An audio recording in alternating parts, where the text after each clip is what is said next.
Okay, we will answer this one. Which of the following is equal to the quantity of 2x minus 1, the quantity squared? So, ibig sabihin nito, we have to multiply 2x minus 1 by itself. Okay, kasi squared yan. So, we have to double this one. So, the quantity of 2x minus 1, multiply natin by itself. So, 2x minus 1. Okay? Then, apply natin yung FOIL method. So, F stands for first. So, multiply natin yan positive 2x times positive 2x. So, therefore, positive 4x squared.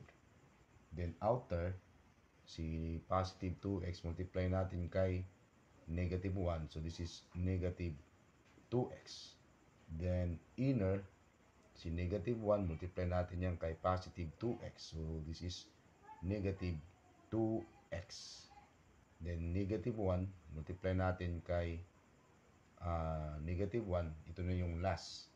Okay? So, that is positive 1.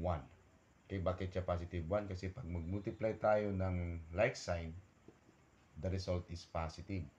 Kapag unlike sign, the result is negative. Okay? Then, tuloy natin. So, 4x squared, i-add natin yan.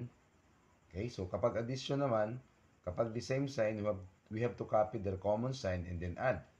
So, yung common sign nila is negative. Then, i-add natin yung 2x. So, magiging 4x. Then, kopyahin natin yung plus 1. So, the answer is letter C.